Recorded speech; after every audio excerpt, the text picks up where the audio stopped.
Dar eu l-aud pe MT uneori întrerup. Nu doar tu. La fel.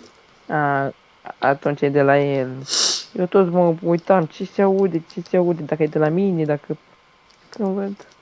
E de la mine, mi de la mine, sau poate e de la mine, sau nu, poate e de la mine, nu știu. Uite, și am înțeles tot. Tu și robotul. Cei mai buni prieteni.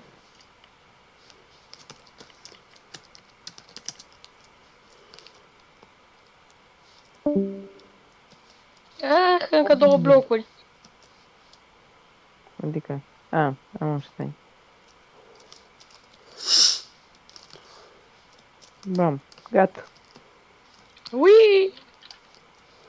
În ce direcție vrei să curgă itemele? În orice direcție vrei tu. Zi Alege tu, una. zi tu că la mine e greu să aleg. Stai un De pic. unde și gata.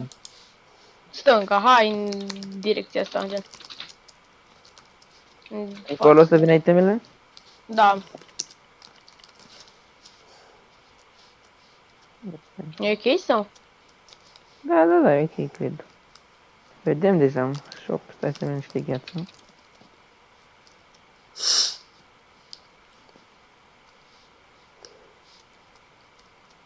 Stai.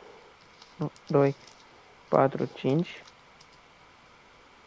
Ia stai puțin, stai să dau hub și reintru, că s-a făcut noapte la mine. Așa. 4, 5.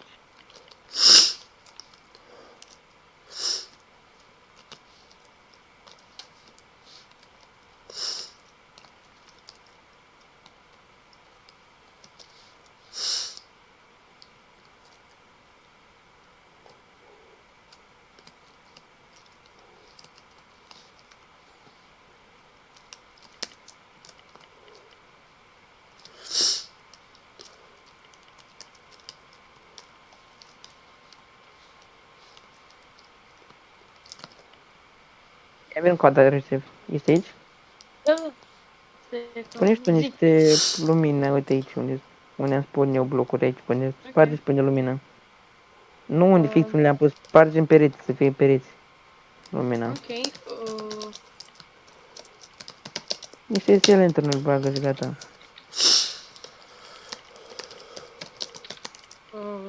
Stele într-unul.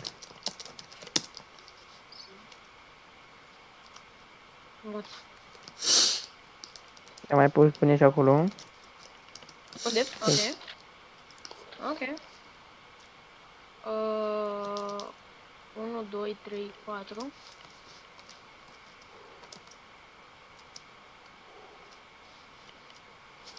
E cuvântul, că n-am chef.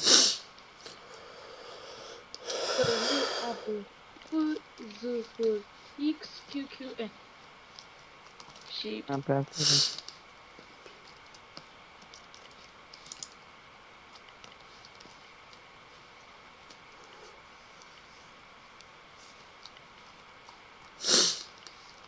Dă-mi târnăcop, ai tot târnăcop la tine. ia altul pe ăsta. Vine aici. Zvârle ragi, vă... Hai, că fix în voi s-a dus. Nu, l-am luat eu. Ce-m-am speriat. Știi că era chip pe scar, nu? Trist, stai. Mersi. Spargem. Spargem asta. Dracu, țipam. Nu, că mai am eu